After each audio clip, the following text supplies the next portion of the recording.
Welcome to the first official episode of the Illegal Use of Hands to the Face football podcast. Hi, Jake. How are you? I'm great, Hayden. How are you? You know, the Super Bowl just happened, so it hasn't hit me yet that our season will actually be over for 9 long months. Well, if you think about it, the season's just starting because the fun stuff happens now. The draft, the combine that isn't going to happen, all the pro days that we're going to be forced to sit through and watch now. I mean, the league year is just around a corner. I mean, I don't even know Yeah. why I'm upset. Uh, Oh man, where do you want to begin? I'll let you go first. What do you want to talk about with that happened in this Super Bowl?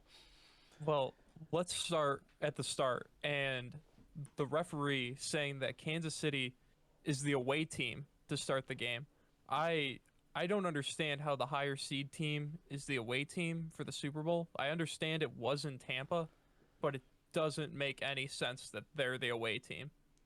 Yeah, when you're wearing the dark jerseys, I'm pretty sure you're the home team unless you're doing like some weird Cowboys thing. So yeah, I don't know what was going on with that because that didn't make any sense at all. Yeah. Uh, I I I didn't think about it when it happened. Like I think I sent you a text about that. I didn't know what happened, or I wasn't paying attention to it when it happened. But it really doesn't make any sense why they were the away team. Yeah. yeah.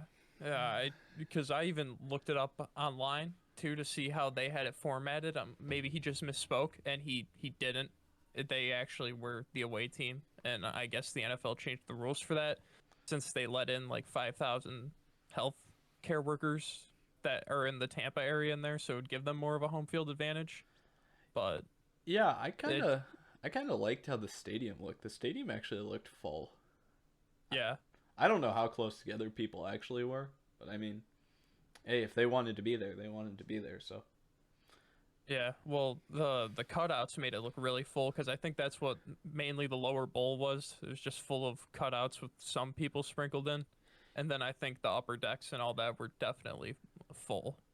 you see, I thought the same thing, but then I was looking at it and I was like, there's cardboard cutouts in there, but it really seemed like people were only like 2 or 3 seats apart, like in their groupings or whatever. It didn't seem like it was that as separated as I thought it would be. Yeah, I don't know. It was just it's really weird hearing Goodell say like, "Oh yeah, all the teams followed the protocol. It was a great job. I'm glad of all the cities cooperating." And he's like, "And we're gonna be really safe here today." And then I just see a bunch of people walking behind him in hordes, and then a huge concert behind him for the pregame show. Well, the But league year is over now. You just got to go out and party. yeah, They don't actually care about getting COVID in the NFL. They just care that their season can go on, and the season's yeah. over, so they're good now. Yeah, well, that's what he said. We had no hiccups this year. It was great. I'm like, Roger, you had a game where a team didn't have a quarterback. There there was a couple of hiccups this year. You didn't cancel a game, but you definitely had some hiccups. What's his name? Kendall Hinton. Yeah, Kendall Hinton. Yeah, I think Hinton just needs to dial in the deep ball a little more. I mean, he was Yeah, he was trying to hit the easy stuff. I mean, the easiest route to throw is the go ball. Like, come on, guys, you're complicating the offense here. I mean, one yeah. pass interference call, and maybe they're gonna put up. What did they get 3 in that game? I think so. Yeah, I They mean, no, they probably did. a few lucky pass interference calls and like a quarterback sneak, and you can grab a touchdown. I mean, you're probably not winning that game still, but come on, you're overcomplicating things running these crossing routes with some guy who doesn't know what he's doing. Oh my Yeah. gosh. Uh, Uh, what? All right. I like that first. The first thing that you had to say there about the Super Bowl. Um, I don't know. I guess I don't have this written down, but I'm just thinking to myself now, and really the first thing I think about actually in the in how the game went is that when I was worrying about this game not being a close game, I was worrying about the Chiefs just like pulling away from the Buccaneers immediately, and I was not expecting it to be the other way. I thought we were going to see a close game or a huge Chiefs win. So I don't know. What did you think in terms of that? Because that's how I felt before the game started. Yeah, I think I don't want to say that it's fully because Kansas City didn't have a full offensive line because Mahomes has proven that he could probably play with a bunch of like grocery store baggers as his offensive linemen, his receivers, everything, and could still win. But yeah, it was yeah, I was not expecting the Chiefs to just stink up the joint like they did. Like even Brady had like what two playoff games in a row leading up to that where he threw three picks, and then he plays in the Super Bowl and doesn't throw any. Yeah, So it was I think really I weird. think it was two consecutive. Yeah, Uh, it was really weird. there was definitely three against the Packers and at least two against the Saints. I mean, yeah, it wasn't looking uh, that great in terms for him. He played really well though. I mean, the thing that I was just looking at before the games is how consistent the offense for them was throughout the playoffs. I know they got a few defensive scores though, right? Maybe one, maybe only one. I know Devin White had. Did he have a pick six against the Saints or Whatever. close to a pick It six? it's fine. No matter what, their team was pretty consistent. Wild card weekend, they scored 31 divisional round, 30 conference championship, 31 Super Bowl, 31. That's pretty consistent scoring. Yeah, yeah. Yeah, that's. I mean, the thing. Oh, and then we got to the post game, and this is really. I didn't actually write anything down during the game, but this was the once the game was over, I started going back through on what I thought was going on. I thought I was going to go through during the game, but I didn't. The first thing I wrote after the game, though, because the first thing that really made me want to write something down was when Brady finally said, or I mean, we knew this, but he says out loud, he says, I can't say it for a quote, but he's like, I'm coming back next year, whatever, something similar to that, right? And Yeah. and he and just thinking about that, it's it's almost funny because it's like you beat you beat Kansas City this year. Now, what are the chances that like any of the key pieces on Kansas City are not there next season? Zero. They're all under contract. I don't really think they're gonna lose anyone. Yeah, not the key Like, guys at least. yeah. So, with that in mind, how do you go, and I realize his thing is he just wants to win as many Super Bowls as possible. But what's funny is he already beat the Chiefs in the Super Bowl now.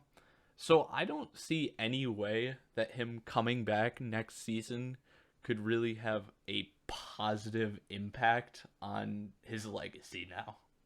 I don't. I mean, 8 is obviously better than 7, but Yeah. if you think about it, if he comes back and they play the Chiefs again and he beats them, it's like, well, you already beat him once. What's the difference? But if he comes back and he loses to the Chiefs, it's like, um, that's not good. And then on top of that, it would actually be worse for him to come back and make it to the Super Bowl and then lose it next year rather than coming back next year and losing in an earlier round of the playoffs because it still won't be like, oh, the Chiefs dethroned him because somebody else in the NFC did. Yeah, I think he really backed himself into a corner by coming back because it's just one of those. He's like, uh, it's good if, or it's whatever if he wins another one, but if he loses it, or even loses in the playoffs, because then they're gonna be like, oh wow, he came back just for the wheels to fall off. Yeah. Or even if he doesn't make the play, which isn't gonna happen, he isn't going to miss the playoffs next year. But Oh, you if never he know. does, Never yeah, confirm anything. yeah. You But can't say for if certain. yeah, no, everything's being recorded now. I have to watch what I say. I don't want anything coming back to bite me. But Oh yeah. I I just don't see the benefit to it. But like you said, eight's better than seven, and it's always I don't want to say great because he's caused us so much pain, but it's nice to still see Tom Brady in the league, I guess. Oh, it's Uh, it's gonna be so weird when he's gone. uh, he's been around since We before were we were alive. born.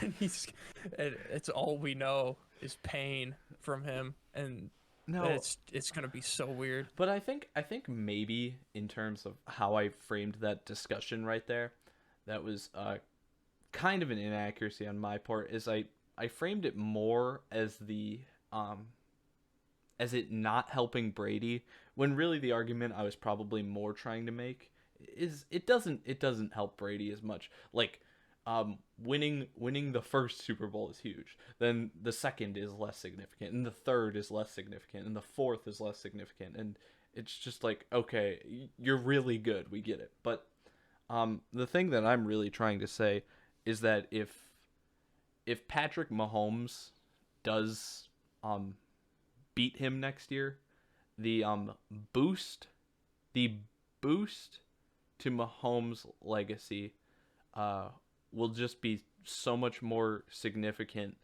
than the boost Brady would get beating Mahomes again. If you Mm, understand. yeah, yeah, yeah. It's gonna help a lot to Mahomes' legacy, and he went toe to toe. It was like LeBron versus MJ. Finally went toe to toe, and LeBron won. And now, like but then the conversation after that's gonna be, well, does Brady come back to go up 2-1 in the series so he can Oh, say is that he is better? Is That's the one thing. If he loses to Mahomes in the Super Bowl next year, he's gonna have to come back. He's going to force himself to come back because there's now no way he's gonna end on that. now I don't know if you just made an error here. I'm actually asking because I don't know how you may be thinking about this in terms of basketball, but I just always put the older guy with the older guy and the younger guy with the younger guy. Yeah, So yeah, yeah, yeah, okay, so Brady's Jordan, right? yeah. Brady's Jordan. Oh, okay. Yeah. Okay, you said the other way initially. That's the only reason I asked that question. Sorry, No, sorry. Yeah, no, it's Brady's fine. Jordan. What's the next thing you had on your list there? Uh, Tommy Townsend. What is up with him? Oh my God.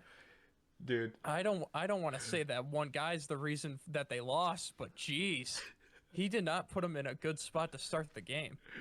Start the first half. You want to talk about throwing the Super Bowl? I mean, wow. I mean, you win last year, and the guy who plays the worst in the Super Bowl the next year didn't play in the previous one. So I mean, he kind of seems like he's the direct result of why they lost. Well, they have Dustin Colquitt on their practice squad. They signed him to their practice squad after the was it after or before the AFC Championship game? They Sometime signed him to the around there. practice squad, and they just were like, "Nope, Tommy, you got this. We don't want Dustin Colquitt on our team." Yeah, I mean, And I just get annoyed. I don't mind when like any other player on the team has hair flowing out of their helmet, really. Except for quarterbacks. I gotta be honest, I don't really like it on quarterbacks either. But when there's something about the guy that's taking the snap, um, has a job to take the snap that I don't like having long hair for some reason. And I don't know what that is, but I definitely think it just shows why you shouldn't. If you're a punter or a quarterback, you just shouldn't have long hair. That well, that's that goes out to Trevor Lawrence too. and and and the one snap that he mishandled was the one that he boomed the most, but someone on his team held. So they had to repunt, We're just and then he shanked it again. just gonna sucker And punch this ball sideways.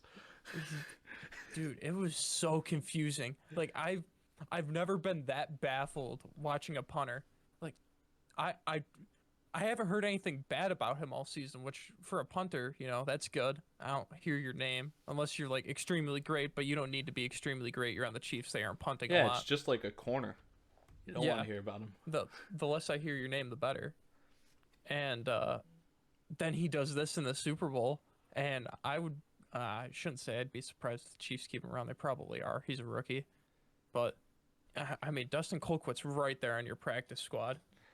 Well, I think the issue here is that your other option, I'm pretty sure Cole quits like at least 38 years old, and I don't know how long he wants to punt for. But of course, then we're also talking about the guy who's taking a lot more physical damage on the opposite team that they played tonight, playing the quarterback position. two positions that don't take a lot of physical damage. But I mean, just punter is almost zero, and then quarterback is like 2% of the time. So I mean, it's still like, well, if he can do it, he could. Yeah. If he can punt for 4 or 5 more years, then let him. But Yeah. I I don't know. I don't. I, you're right. It was a bad showing, but I mean they could also make the argument that, hey, we barely punted. We didn't get any film on the guy. Yeah. The but I like you said with Colquitt being old, it's the Chiefs. I don't really think he's gonna be exacerbated throughout the season if they like I don't I think the most he punted in a game last season was like 3 or 4 times, which for a normal punter on a normal team, that's normal. But Oh for yeah. like I think it's not like he's gonna be overworked I as mean, a yeah, and 38-year-old if he's that old. I guess the other point you should talk about if you're talking about punting is the fact that most of the time as a punter, once you punt the ball, you're kind of just hanging back, and it's like, okay, in case of emergency, I'll have to make the tackle on this guy. But I mean, how many teams are like sending Marshawn Lynch back to catch punts? Like he's not going to get run over. Somebody's going to try to juke him out at the end. It's not even like physical damage. I Yeah, don't know. We shouldn't talk about punters as long, or we'll lose people's attention fairly quickly. yeah, I think we should move on. Now you actually made me think of something else, but the punter thought just got so in depth that I lost it. So maybe I'll come back to that later. Um, yeah. The next thing I want to talk about is just how I felt everybody was talking before the season started this year, and that was that just they were they were almost like, oh, well, you look back at the lockout year, and the teams that really played well were the teams that had a lot of consistency around the organization and not really much of shuffling the cards or anything like that. And then guess what happens? Well, you have Tom Brady go to a new team in an off season with COVID, and also one of the key contributors on defense be Antoine Winfield Jr., a rookie, and it. I just think they made a lot of people look very dumb this year. Yeah, and the guys that got all the touchdowns for Tampa Bay are Gronk and AB and Leonard Fournette. Yeah, I didn't even mention that, and yes, that's completely true as well. Just yeah, I mean this season is gonna be completely built off like the teams that have consistent rosters. Like it's gonna be Baltimore, it's gonna be Kansas City, which Kansas City did make it back to the game, but then Kansas City gets handled. I mean, Baltimore got taken out by our Bills, who frankly improved a ton. So I don't know. The winner in the end though was the team that had some of the most change, like from year the, to year. the least amount of consistency, lost their starting quarterback, got a new receiver, How many? running. I I mean, how? Sorry if I was interrupting you, but No, how it's many? fine. How many seasons has Scotty Miller been in the league, or is this his second year? I don't know. It just seems like if it feels like it's his second year, but at the same time, I wouldn't be surprised if like Tom Brady just has like mail ordered wide receivers at his disposal wherever he goes. It's like can't bring Edelman here. Well, how about that guy? And they just like grab the ball boy to play wide receiver for him. The ball boy. Well, I mean, you've. I only ask that because there. I I want to say that he's a rookie, but I don't actually think he was, because there was a point last season when it was still like the Mike Evans and Chris Godwin show or whatever, but they both got hurt at the end of last year, if you remember. And specifically, I remember watching their game against the Texans. Jameis was obviously playing, not Brady, and just thinking to myself, man, whatever receiver they put on the field is playing extremely well. And it's just like okay, they're number one right now because Godwin and Evans are hurt. is Brashad Perriman. He is balling out, and every other guy that is on the field in this four wide receiver set, I haven't heard of, and they're all playing extremely well. So I can't remember if Scotty Miller was one of them or not, but um, they I mean now they've got the names there, but I mean that the receivers there just the past 2 years were playing well no matter who was stepping on the field, which was really interesting. And yeah, Yeah, and well, that's another thing that I wanted to talk about too is how Tampa Bay's offense has evolved so much throughout the season, where it seemed like at the start everyone was talking about Arians and Brady not getting along, and Arians just wanted to throw the ball 80 yards downfield, and Brady not being able to do that. But it like how many tight end screens happened last night? Three. That it was just insane seeing that change from what I'm trying to think of a game, Tampa Bay game that like week 3, I think I watched them, and it's just like wow, this is an offense I've never have seen Tom Brady play in before. Or the Bears game's a good example. I don't know what week that I was. was gonna say the Bears game. It was something. No, I don't even want to say because I'm not sure. I think it was week 5, but that could be way off. It could have been like week Yeah, 12. I don't know. yeah, It was. but It wasn't like the first 2 games or the last 2 games of the season. I'll say that. yeah, just seeing that team go from not being able to beat the Bears to evolving to just seeing Tom Brady gel in it so much that he just was cruising all throughout that game. Well, And yeah, you're right. I think that that is sort of what I was saying before with how they made everybody look dumb because they were saying, "Oh, you need consistency this year to win it all." But in reality, you don't need consistency to win it all. You need consistency to get an you need consistency going into a new season to have an extremely good record. It's hard to get to like a 14-2 or 13-3 or even better than that mark if you start out with almost no basis for where you're headed. If if you have that basis, then it changes a lot and it elevates you. But the thing is, once it got to like week 15 of the season, you did look at this team and you were a lot more intimidated by them than you were even like week 10, week 11, week 12 even. yeah, it's It just it just progressed. There was just one point where it just clicked and it was like we got this now. yeah. Well, that I think Nance and Romo brought it up during the broadcast last night. But them having that late season bye, I think they had the latest bye out of anyone this season. Just I think that also really helped them too, because the help it's like we need to get through these last 4 or 5 games. Once we do that, we're gonna uh, be gelling, and we're gonna be able to cruise through the playoffs, which they did. Like you said, they scored 30 plus points in every single game. So Yeah. Yeah, no. I yeah, you're completely on the same page with me. Uh yeah. I guess we'll leave it at that. Kind of talked about it yeah. for a while. What's the next thing you wanted to hit? Well, you mentioned him when you were talking about consistency and everything. Antoine Winfield Jr. is an absolute savage.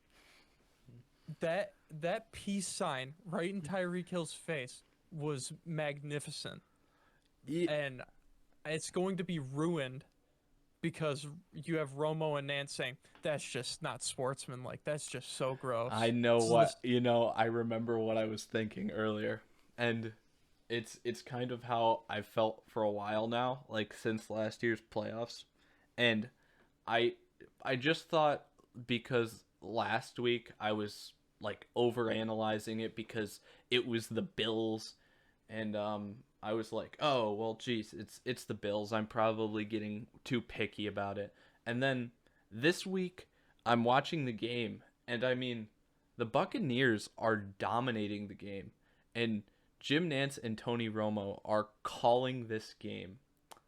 And I'm sorry, I'm not. Make sure we backtrack to Antoine Winfield because I would yeah, love yeah, to yeah. talk about him too, but I don't have this written down, so otherwise I'll forget it. he'll though they're both the biggest Chief fanboys I have ever met or seen in my entire life. Like, I don't see anybody in the crowd going as insane as they are. Like, oh my gosh, Kansas City. Now, Kansas City is a wonderful team. And I know that Jim Nance and Tony Romo get to watch these AFC games because they're on the CBS crew and they're going to get the best AFC games uh, that are obviously not the Sunday Nighter every week. So it's just, it's weird. It's just kind of frustrating actually to listen to them because I'm watching the Bucks play such a good game last night, and I'm like, there's so many things to just for the whole Buccaneers team that you could applaud, um, and you just looking at it, and it's like, man, there's 5 minutes left in the game. The Chiefs are down 22 points. They haven't found the end zone all night, which they're going to need to find the end zone 3 times in this time period now to win this game. And these guys are saying, man, what do we think about the Chiefs? It just seemed like we were devoting all the broadcast to the Chiefs' perspective when it's the Super Bowl, and we probably should be caring about the champions a little more, or at least the team that's up huge within the game at a point in time. It just felt like the whole game was Chiefs oriented, and it really bothered me. Yeah, no, they gave very little credit to the defense, and the only time they recognized it was when they called Antoine Winfield disgusting for peace signing Tyreek Hill. And it just reminded me of Joe Buck's Disgusting Act by Randy Moss. I was like, it's not even that bad, and you're freaking out about it. It's like, oh, that's so disgusting, Jim. I can't believe he did that. Yeah. That's that belongs no spot in our game. That's just I'm like, dude, Yeah, well, Tyreek Hill's out here doing it in his face. The last time they played, he's backflipping into the end zone, and he can't just give him a little peace. See you later. I'll take that Lombardi and leave. I think I think it's a very funny thing. I I almost think that any actions that aren't like um any actions players take on the field that aren't like direct violence at each other, they shouldn't throw a flag for, because you now with the celebration rules being more lax for when you score and stuff, there's almost you have to do very specific things to get a taunting penalty while you're headed into the end zone now, and you have to also get do very specific things as well once you're in the end zone to get an excessive celebration penalty, which is just wild. I mean, it's weird that we even like leave the rules in, because if it's not physically threatening anybody, if it's just players, that's the equivalent. Him throwing up the peace sign is the equivalent of two players being in each other's faces jawing. Like, oh, you're. I mean, whatever. I'm not gonna come up with something because Yeah, whatever they say. I'm sure there's plenty of terrible things they say, but it's just like why is that such a big deal? Because that, I mean, especially when you look at it from the other perspective, it's like, yes, Tyreek Hill is running into the like, hey, I just made a play on you, I'm gonna throw up the peace sign to be like, I'm gonna be like, haha, I just scored on you, which is fine. I have no problem with it. I just the two things that I don't understand why Romo and Nance would say that it's disgusting, because I don't think that they would say that on the broadcast when Tyreek is running into the end zone doing the exact same thing. And I also think that it's like, well, they're doing the same thing. Like, if Winfield got a flag, shouldn't have Tyreek gotten a flag, and then they shouldn't have had the touchdown count in the first game of the year? Yeah. So wishy washy. I don't like it. Yeah, no, I think physical violence is really the only thing you need to like. Yes, unnecessary roughness, those type of penalties are a lot more Yeah. important than taunting penalties. I mean, come on, you remember when Tyrod Taylor got got Yeah. Von Miller's hand pulled Yeah. away a few years ago They, or whatever it was, and it yeah. was just like, dude, we literally just won that game because because Von Miller pulled like a third grade prank on Tyrod Taylor, and the ref was like, "That's not okay." Yeah, yeah, no, it was, and even maybe it's different, but the Chargers game when Josh Allen just spun the ball in front of the guy when he scored, which I don't even think he meant to spin it in front of him. He was just laying on the ground in front of him. But yeah, Yeah, I don't it, know. I think Josh Allen gets pretty fired up, and I wouldn't be surprised if that was uh, meant to look unintentional but intentional. Like he's a smart guy, and he's even smarter than I knew he was before. Since I've learned about how what type of grades he got, and wow, he's really impressive actually. Yeah. yeah, But I mean, we gotta stop talking about the Bills because we gotta look at we yeah, gotta we yeah, gotta yeah. we gotta still talk about this Super Bowl. Do you want to talk about the Chiefs a little bit more since it seems like we've been giving a lot of credit to Tampa Bay, and I don't want to be like the reverse Romo and Nance right now. I feel like Oh the Chiefs deserve some credit well for making it that far. I mean the Chiefs did it last year. Um, they had their fun last year. I'm just like I listened to Romo and Nance talk about them the whole game. I really don't know if Yeah, no, I agree. It's I just you're yeah, right. We should be giving them credit, but like I want to talk about last night specifically and how that game went.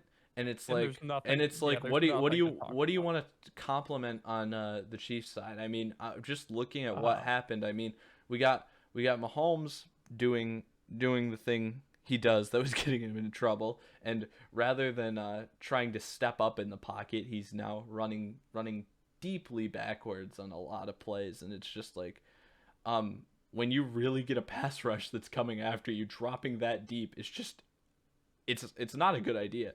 I mean, there were a few. I mean, he's putting the ball in these crazy spots when, with how ridiculously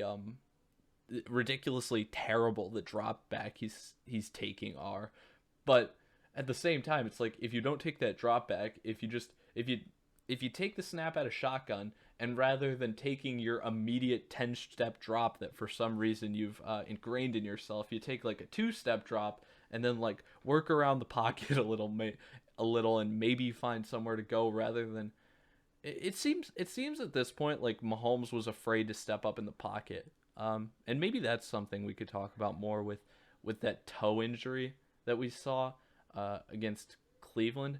Is he didn't look slow at all um in that Cleveland game, in the Buffalo game, in the Super Bowl. He didn't look slow when it was actually like during the play. I mean, he looks slow when it's not during the play.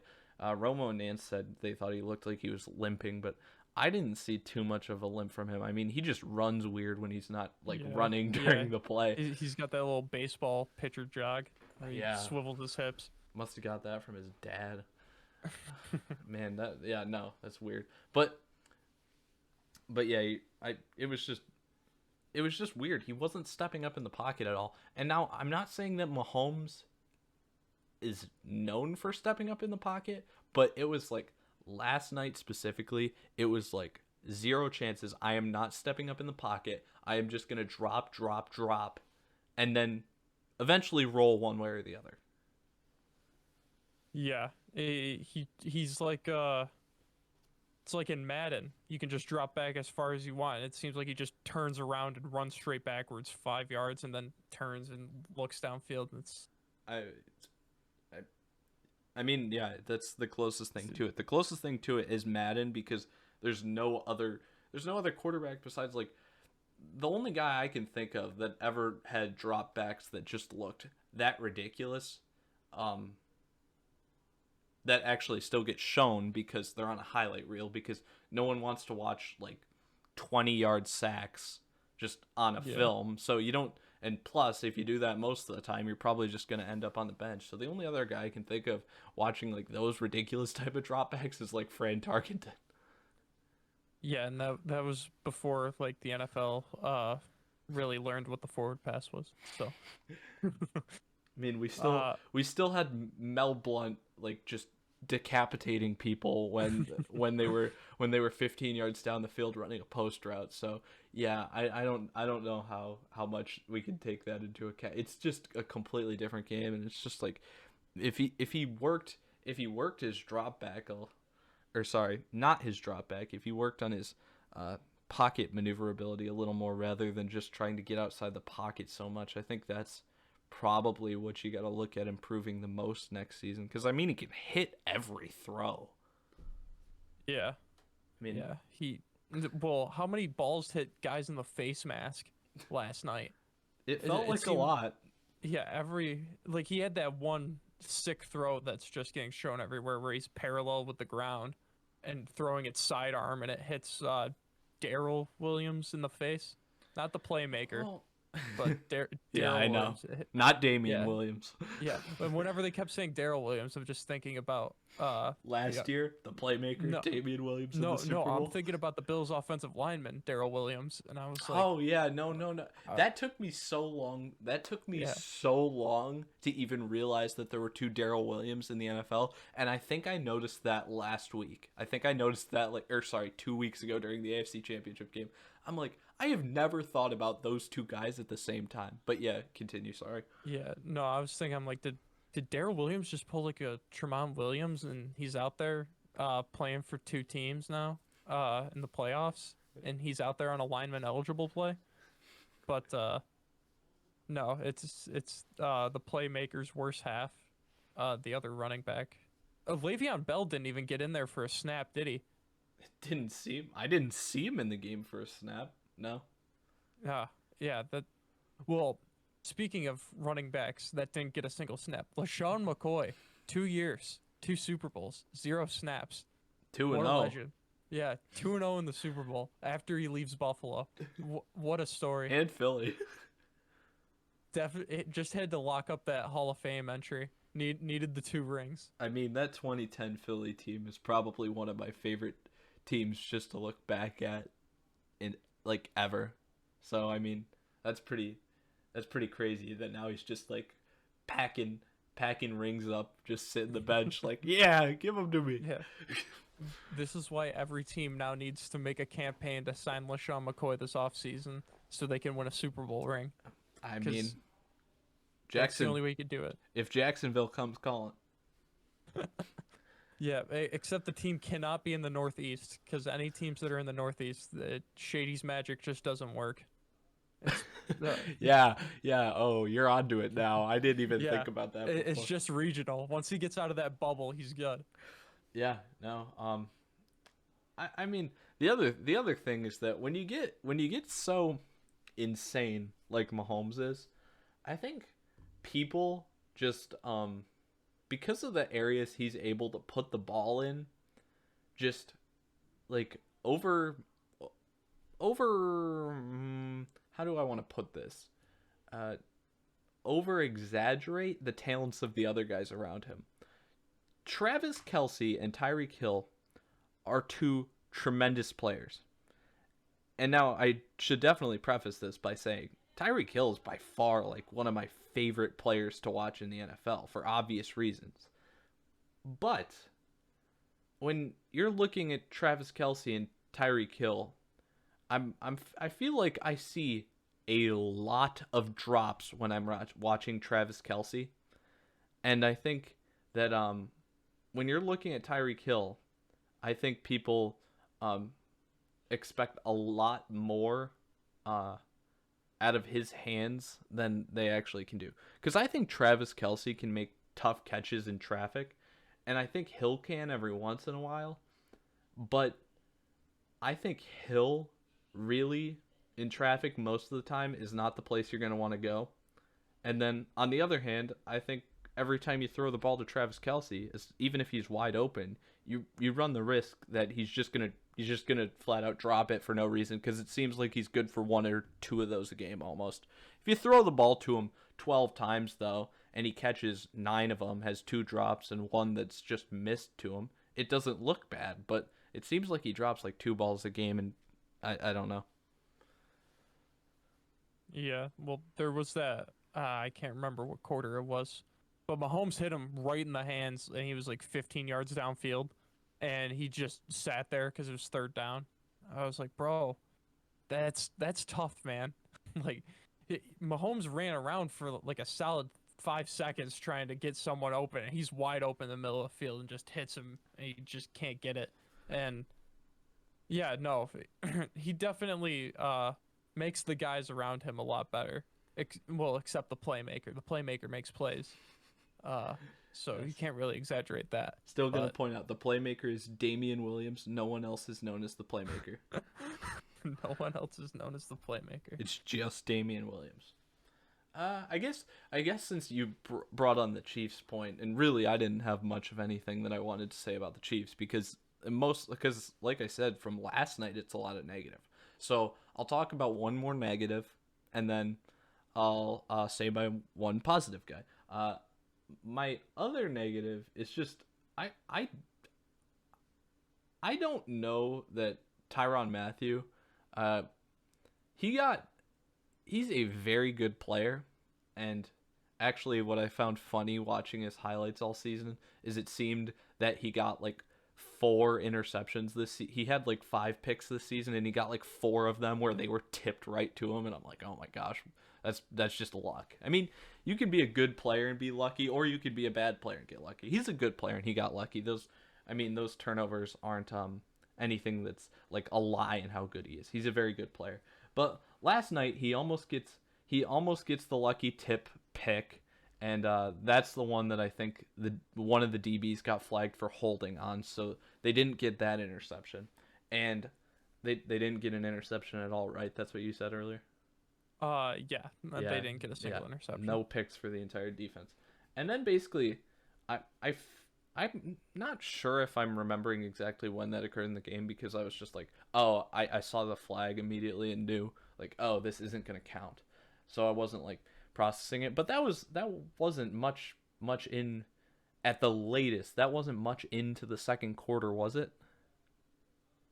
No, I don't, I think that was towards the end of the first half, maybe Oh, okay, when that happened. I okay, think that was like their 2 minute drill offense there after the Chiefs kicked the field goal, I yeah, believe. but it just didn't feel like any of the parts of his play last evening were any of the parts that I wanted to show up in the Super Bowl, or even any of the parts of him that I wanted to show up in the Super Bowl, because I didn't feel like sometimes there's a reason to yell on the sideline and scream and get angry, but it just felt like most of the stuff he was doing yesterday was almost like personal, and it didn't help them.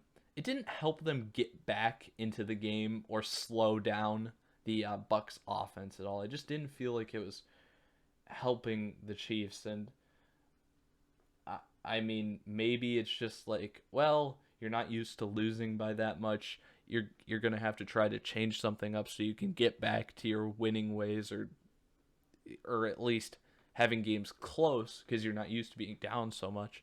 Um, just because it was so irregular, it didn't feel right, and I didn't think it was helping them. Maybe you just see it as, well, he was trying to do something, and it didn't work. But I thought it was almost like a hindrance more than anything. Yeah, I think it's more of the they're not used to losing by that much type of deal, because I think I said it to you after the Bills loss or the AFC Championship game. Uh Kansas City just lets the dogs out on defense because they know that the offense can go out there and get points. So they're like, we don't really have anything to lose here. If you want to try to beat us some way, you're gonna have to find out because we are just going to be sending everything and throwing everything against the wall and seeing what sticks. And that just wasn't gonna work last night because they had to actually like set up schemes where they weren't going to be sending a ridiculous amount of pressure or double teaming a certain guy. And you can't with Tampa Bay's offense because you're gonna double team Mike Evans, you're gonna double team Godwin, you're gonna double team Antonio Brown, Gronk. You can't really do that. So just seemed like he was probably frustrated with being down that much and also having to probably go to a scheme that they haven't had to pull out much that season. Because even in that Raiders loss, It's not like they were like, oh wow, we're down by a lot here. We need to scheme something up. It was just a shootout. So Yeah. yeah, If you want to talk about a weird team, let's talk about the Raiders, but let's not do that today. yeah, Yeah, okay. And I guess the last guy I'm thinking of for the Chiefs, the only bright spot, because I'm literally going around the roster like, were you good? Were you good? Were you good? Were you good? Were you good? Did you help this team? Like, and it's the only guy that I can say like did his job last night is Harrison Butker.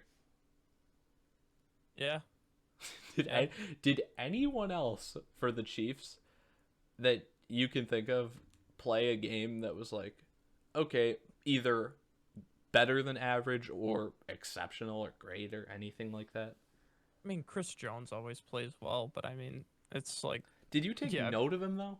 I I, didn't. I, he got pressure a couple of times, but I don't even think he got a sack. It's like, it's like, it's like Aaron Donald. It's like Aaron Donald. He's there. I mean, I mean, we're not the guys to talk about Aaron Donald. We probably Yeah. shouldn't. We probably shouldn't start talking about Aaron Donald today because if No, we no, no. started, But if we started I, talking about Aaron Donald today, that would be a long conversation. But, yeah, but I but mean, it's just like you can be a very, very talented defensive tackle, and it's like, single-handedly, what can you do in a game? Like you alone, can you yeah, can you really do that much? Now, no, yeah, if you look back at like 2014 or 2015, like those early years of Aaron Donald, it actually felt like he was like straight up winning them some games. But it was like, now it's like, yes, he's a very good player. In this case, Chris Jones is a very good player, but how much does he actually change your chances of winning the game?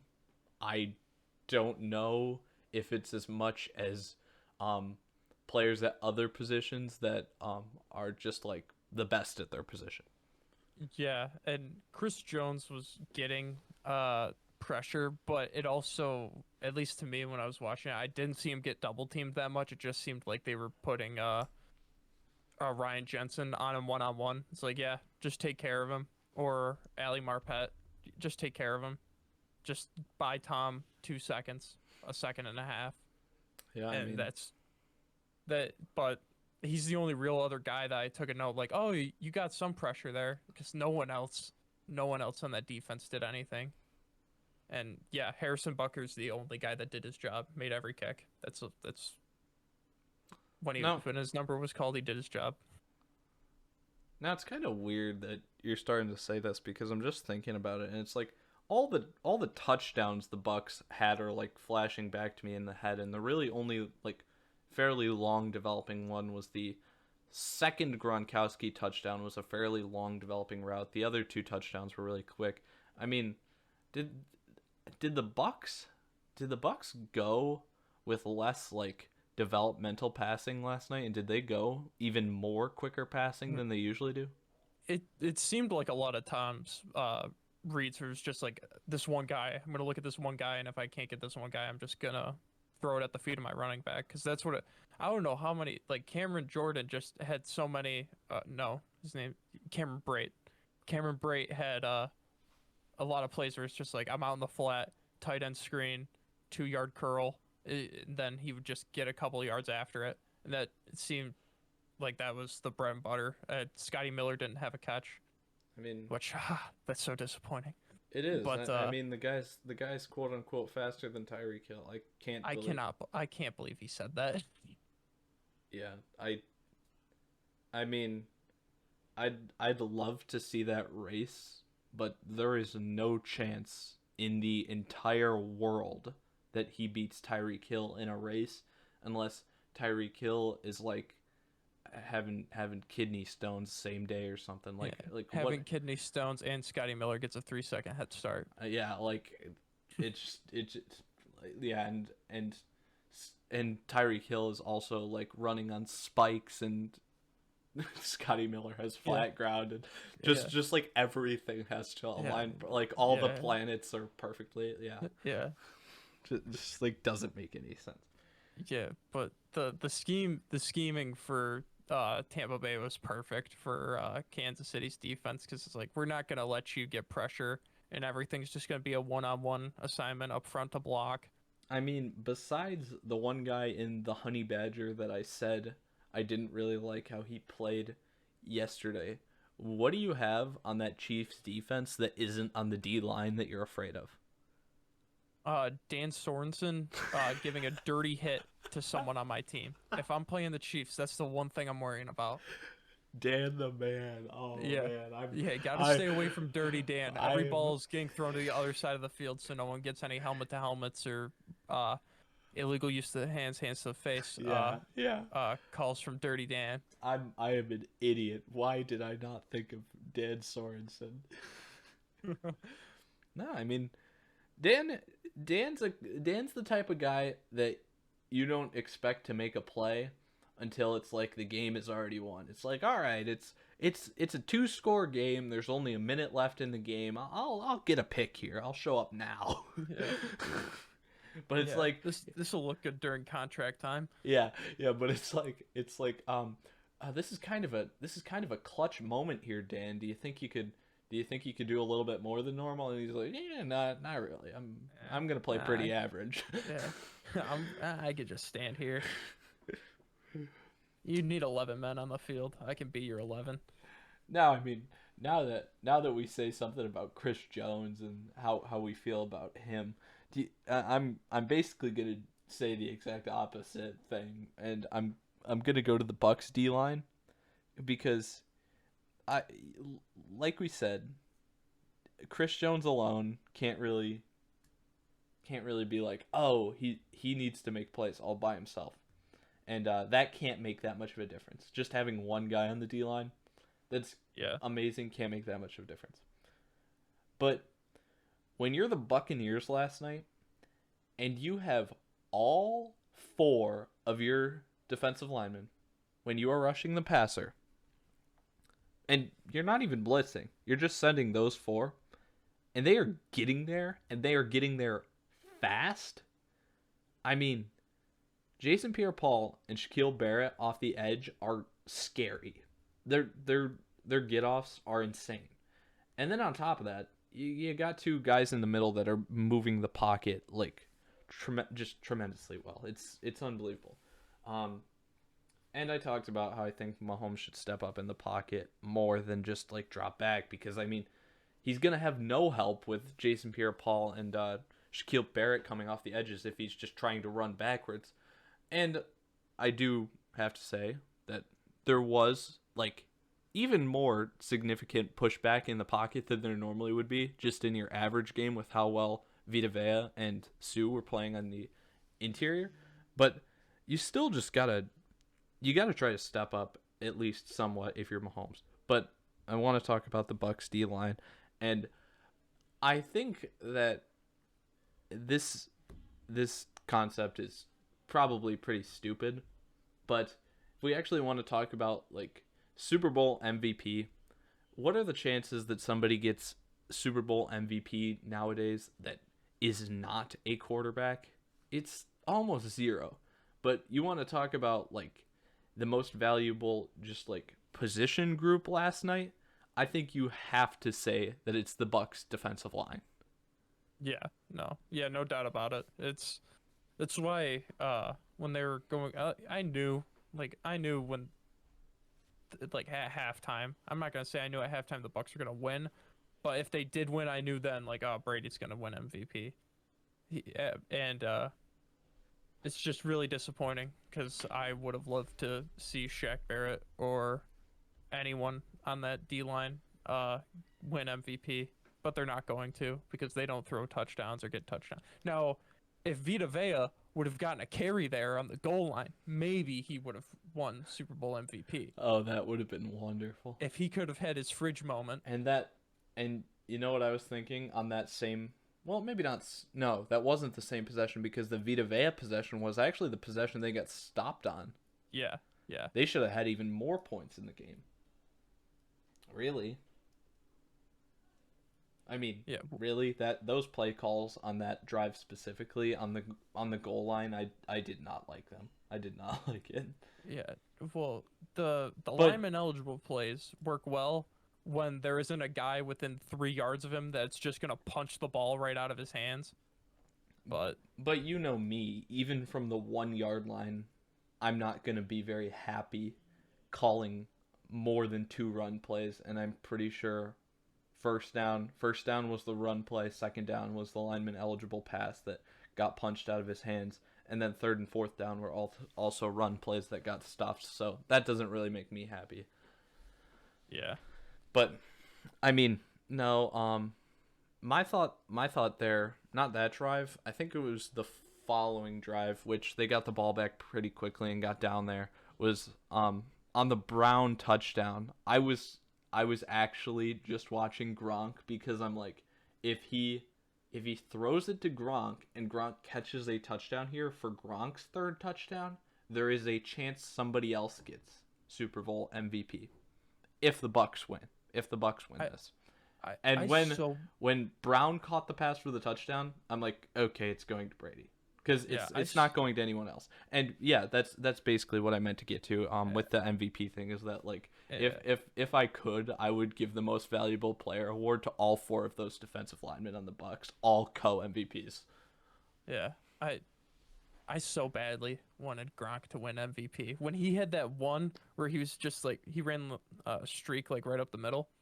I was like, oh, if he could have broken that one tackle at the end and Oh, take I it, that know. would have been like a 40-yard touchdown or something like that. Yeah. It's like, oh, dude, you would have won it right there. Super Bowl MVP Rob Gronkowski, the lovable idiot. Speaking of Just it. Gronk, actually, one of you still here. Sorry, I didn't. I thought that was where you were. I didn't keep going. No, no, I'm done. I'm Okay. done with that. Well, speaking of Gronk, that's actually what my next thing I wanted to mention is just that I have no. It didn't seem like Gronk really lost over the year just watching him. It didn't seem like a lot of his ability was missing from what he had before. It just seemed like what he was missing now was a little bit of speed.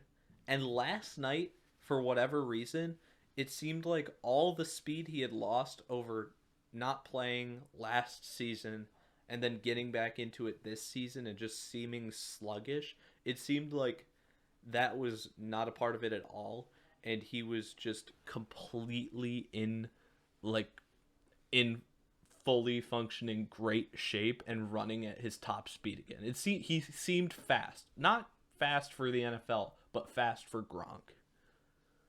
Yeah, I think he was just saving all of his speed for for the Super Bowl. He knew they were gonna get there. Yeah, he knew they were gonna get It's there. like, well, I'm So playing with Brady again. I mean, yeah, what other game am I gonna play in besides the Super yeah, Bowl? yeah, and it's just funny that he came out of retirement and he's going to re-sign with them for another year, unless he decides for some ungodly reason to go and sign with another team. Brady is So his he, quarterback. I don't think any yeah, Buccaneers fans have to worry about that at but all. it would be so funny if he has his own Tom Brady moment where he's just like, I need to win one without Tom, I need to win one without and Tom. leaves. He goes somewhere else and he averages like 15 catches a game for like 120 yards and two scores a game. It's like one of the best seasons in NFL history. I always told Tom he needed to throw me the ball more. He'd never listen though. Glad I let my wings spread and fly, because I'm so happy here now in Jacksonville, Florida, with Trevor Lawrence. You know what's funny is I've I've known for I've known for a while. This is basic. I'm sorry. This is like not the same thing at all. But I really this point I'm about to make is really eventually to get back to Antoine Winfield Jr. Um, kind of, kind of not, but just all around these kids. Um, I didn't know that Brady was Tom Brady Jr.? Did you know that? Yeah, I knew that. I didn't know that. I knew Patrick Mahomes was Patrick Mahomes the second. But I mean, Yeah. I mean, I don't know if I'm inaccurately talking about Brady here though, because he could go by Tom Brady the second or Tom Brady Jr. and I don't really want to pick the wrong one, so I'm Well, sorry, whichever he his goes. his parents just call him Tommy. Yeah. Well, I mean, you know. And then getting back to that with those two are a little different because those are just name things that I took note of because I really didn't know that about Tom before, or at least I didn't remember it when I saw it last night. Um, then Antoine Winfield Jr. With how well he's playing, I mean, it just seems like guys that come into the league that are sons of other former players, especially if you've got the same name as them, are just like guaranteed to be good. So, I mean, I said this to you before, but Asante Samuel Jr. needs to be the number one overall pick. Yeah. Yeah. Like just I straight don't up. I don't even know who Trevor Lawrence's dad is. Yeah, I mean, like if Trevor Lawrence's dad was in the NFL, I'd be all for picking him. But I mean, Trevor Lawrence's father wasn't in the NFL, and I don't even know if Lawrence's father was named Trevor, and he's got the long hair. So I mean, there's really nothing to like about the kid. I wouldn't pick Yeah. him. I wouldn't pick Yeah. him in the seventh round. Doesn't make it. They're saying he's gonna be like the next Manning or Luck, and Manning and Luck both had their dads play some form of professional football. All right. I've never seen Trevor Lawrence's dad around a football before. I mean, And you're exactly right. And the only two things I know about those two players is that Andrew Luck retired like way too early, and Peyton Manning set like a rookie record for interceptions. So there's no way this guy is any good. yeah, no. Like zero chance. Yeah. Yeah. I don't Yep. know. Well, what's the No. next? What's the next point you wanted to hit on? Because I feel like I've gotten a lot of my points, and I really don't know where we are in your list. Um, we've kind of covered a lot of mine just going over yours. I've got two ones left. We kind of we already covered one. I got one left. Okay, Uh, what's your last one? I got two left too, but why did the CBS graphics look like the Nickelodeon broadcast graphics? Did you see that? The ticker looked like the Nickelodeon one. I yes, and I for the longest time watching that was just thinking to myself, how exactly does this like not sorry, the exact opposite of what I said. I wasn't thinking for the longest time. And then at some point in the second quarter I was like, is that how their overlay usually looks? And I'm like, I don't think it is. And then I was like, yeah, that's different. And I didn't compare it to the Nickelodeon one, but now that you say it, yeah, it basically looked the same without the slime over Yeah, it. without like the kitty like baby boy blue and Nickelodeon orange and slime green on it. They just changed the colors to it to like black and gray. And I that was the first thing I saw. I'm like, that's so weird. That looks just like the Nickelodeon one. Looked it up on my phone. Like, oh my god, that is the Nickelodeon one. They just changed the colors to it, so they used Nickelodeon to experiment with it. Did you like how it looked? It was all right. I didn't. I don't. It's not anything. Well, I can't really complain about Foxes because, like, if it was the Super Bowl, there's no other game going on, so I don't really need to see the bottom ticker for stats. No, So, yeah. but Yeah, I mean that's the thing to it's all complain right. about with I don't Fox. mind it. No, I think, and uh, I mean, I think NBC's looks the sleekest. I think Yeah, CBS's is fine. Fox's is fine. Those are the only two channels that are gonna have other games on while they're the games you're watching on their networks are showing. So I mean, you do have to talk about the tickers for CBS and Fox. But besides that, then you got like ESPN and whatever NFL network does, but that's usually through a different network anyways now. It's not their own exclusive. So, I mean, the only other thing I have to say is that I love watching on ESPN because I love seeing the personnel packages like I said. I love when those yeah, little things pop up. I mean, I love knowing when they show me like the 5 wide set for the Bills and like they have Lee Smith split out all the way wide in the 5 wide set and they haven't motioned him back in yet because there's no way they're keeping him out there. I just love knowing that he's on the field even though he's not in the frame. Man, yeah, no, ESPN's is the I don't want to call it the best. Like you said, NBC's is the slickest, but them having that feature makes them great. Yeah, And no, not talking and make it clear. We're not talking about anybody calling the game. We're literally just talking about the graphics. yeah, And yeah, no. they've got like the fun like cartoon type things they make. Well, some of them are fun. The other ones just have me like, why? There's some unpaid intern at ESPN that was given concepts like, or given stats like, hey, what was the one, the Bills Niners game where it was like Josh Allen was home alone, and the Patriots, Jets, and Dolphins were breaking into the house. I'm like, how do you come up with that? It's so weird. It was Christmas time. You have to just I know it was just Christmas time, you but just it's just, what guy at ESPN's thinking I could put Josh Allen in Bill's pajamas and have him throw paint cans at the other team's logos. It's just so weird. I guess. Okay, I think you're gonna really like my last two thoughts to close this out on the Super Bowl. All right. Um the first here, I'll go with the one that I think is less exciting than the other one, but I think they're both pretty good. How does Antoine Winfield Sr. feel? Cuz what, he played what, like like almost 20 years in the league. He didn't get a ring, did he? I don't believe he did. I don't think he did. I mean, you can look it up for me right now, but He- see if you can. But I mean, it's just ridiculous thinking that his kid comes into the league and he gets so lucky he gets drafted. I mean, he played very well. I mean, if you want to talk about players on a team that deserve rings, it's like we talk about LaShawn McCoy, joking about him just sitting on the bench like, oh yeah, he really earned that. But Antoine Winfield Jr. actually earned it. It's just so funny to think that you go through so much struggle and then you watch your kid get to the same level and just get immediate gratification. Yeah, Antoine Winfield Sr. played in the league for 14 years, no Super Bowl. I mean, So he didn't even get close, did he? no, because he played on the Bills and Vikings his whole career. Did he ever play on Seattle? He was on Seattle's practice squad. Okay. Just had to ask because I didn't know if he ever got lucky with one of their appearances.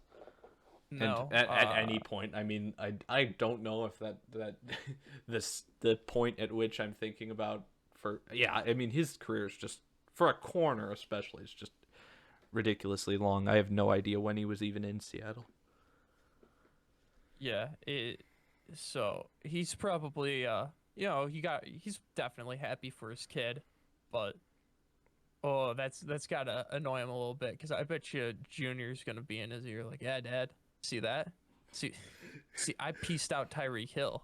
It was that easy. Why didn't you just do it? Yeah, Dad, I would have back in the early 2000s, Dad, I would have simply just won a Super Bowl with the Bills and the Vikings. I don't know why it was that hard. Yeah, like the Bills were loaded. Like you should have just won with them. Like, Dad, Tom Brady was in the league at the time. I don't know why you couldn't just win a Super Bowl with him. I mean, Sam Adams got a pick six off of Tom Brady around that time. You couldn't get that team to win a Super Bowl. I mean, Brady was bad. Okay. This last one though. This last one, I really think you're gonna like this. Okay. All right. After watching the playoffs and examining the Buccaneers' opponents,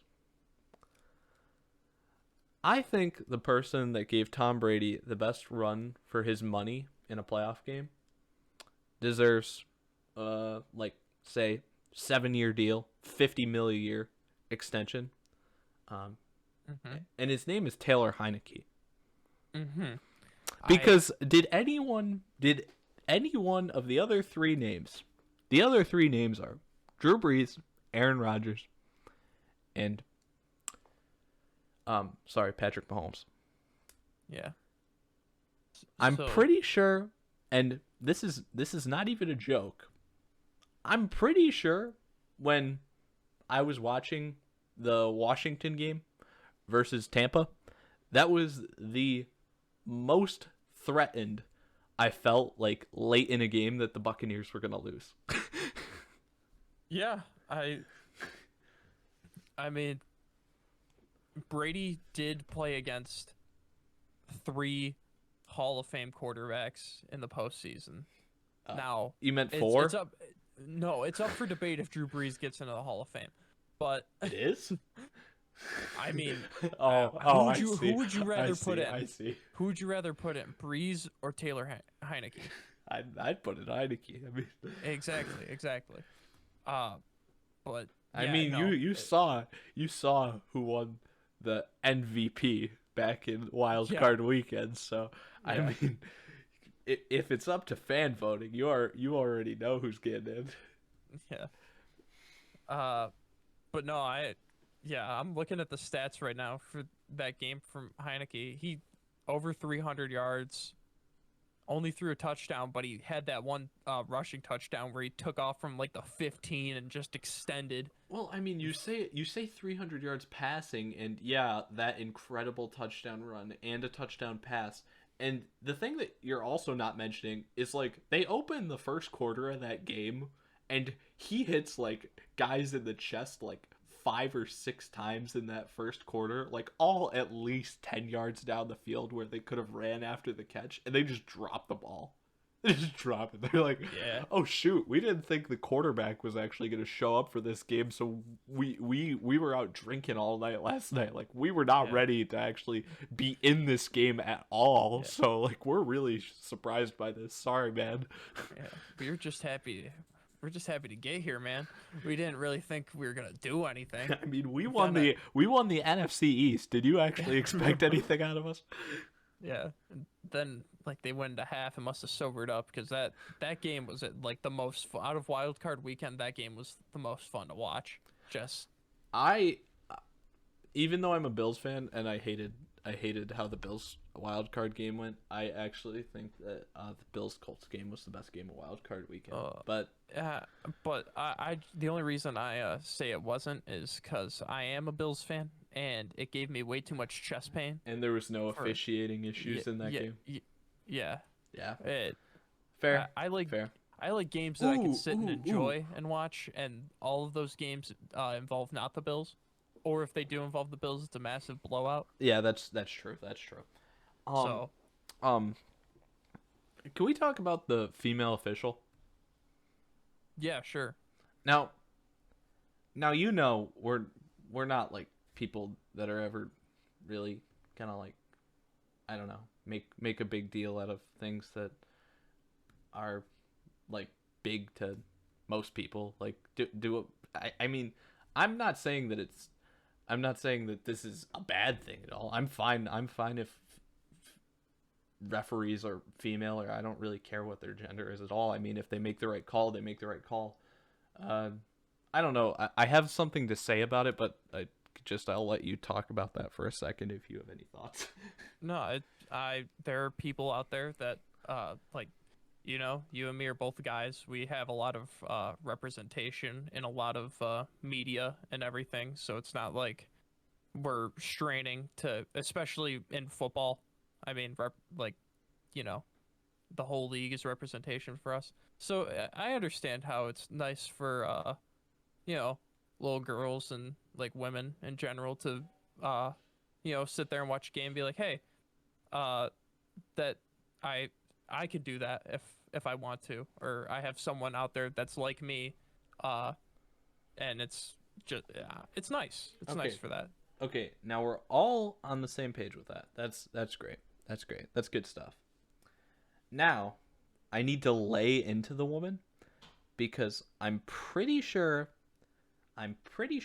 only saw one replay of it, but I am pretty sure that that one ball that she came in. Now, I love the fact that as an official, she was like, this is my ruling and I'm standing strong. And she ran in and she slammed her hand on the ground and said, that ball hit the ground. And then she like started putting her arms out to the side, signaling like incomplete pass. And I was like, that ball hit the ground. Now I love when officials are like clear about their rulings and saying you're wrong, player. But I'm pretty sure that that one play that I'm talking about, this was with like somewhere like 7 to 5 minutes left in the game. Like it Yeah, the didn't one matter. where it But hit. I'm pretty sure that hit a hand of a player and then bounced up into one of the linebackers' arms, either Devin White or Levante David, for an interception.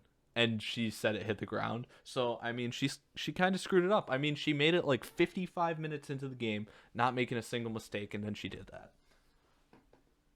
Yeah, I mean, I saw grass fly up when it happened, so like I thought it hit his hand too. I can't remember who the receiver was on What that. you Was it what? Tyreek Hill? I have no idea. What did you think of the But replay? Did it look like a pick? I saw grass come up, and I mean, it's just one of those things where you know, I always like games to take as long as possible, so I'm shouting at my TV, "Hey, challenge that!" But it was like Yeah, I thought. this game's over. It doesn't really matter. Yeah, it Maybe didn't if you're a matter. Tampa Bay fan, you're like, hey, you got to challenge that, but there's really no point to it. I mean, if there's incentives for Super Bowl interceptions in their contracts, which that one may be a little too specific, but I mean, I thought it was a pick, and I was just sad that they didn't get a pick because I mean, what? How many interceptions did Tampa Bay end with? Who? Two? Did they get two by the end? Uh, I believe so. Okay. Uh, I mean, you can take a look right now, see what you can find. I'm only saying that because I really their defense played yeah, two, so two. tremendously, and they held them to 9 points. But I mean, even that's like underselling how well they played with not 9 points and two turnovers. Like they played even better than that. They were just outstanding. Yeah, two interceptions. Devin White had one. Antoine Winfield had one. So Yeah. Yeah, I mean, and those are the big playmakers. Devin White's an insane athlete. He's crazy too. yeah, the Tampa Bay's drafted so well over the past couple of years, and uh, I it's part they got a good front office, but also part of Jameis was probably holding them back when they had the making of a playoff team. They were just a quarterback away, and Jameis kept giving them like early round picks every year. Yeah. Ah, man. The only thing that like hmm, I didn't like um once once they actually won the Super Bowl and they got out onto the stage to give them the trophy and such, was it just felt like every question was framed in terms of like, wow, Tom Brady, you did it again. Like the team did Yeah. not matter at all. It was just like, Yeah, wow, Tom Brady. Wow. And it's like, yes, we can talk about how Tom Brady has won a seventh Super Bowl. But I mean, geez, you're completely discounting all the other guys on the team who had tremendous games, which is like the run game was doing extremely well, so you have to give the offensive line credit for that. They had really nice holes a lot where it was just like I think the long touchdown run, Leonard Fournette basically went untouched into the end zone, right? I yeah, mean, maybe a yeah, fingertip got him, and then on top of that, Leonard Fournette himself had a really good day rushing the ball. Ronald Jones, even though he didn't have a lot of yards, was running tough. Gronk got in for two touchdowns. None of the receivers really went off. That's not a huge deal to me though. And then the entire defense played tremendously as well. It's more of a team effort than they wanted to say it was, and that was kind of annoying me in the end. But I can understand for TV purposes why you just want to focus on Brady, because if you want to market to the casual fan, you really just want to see what Brady has to say. yeah, yeah.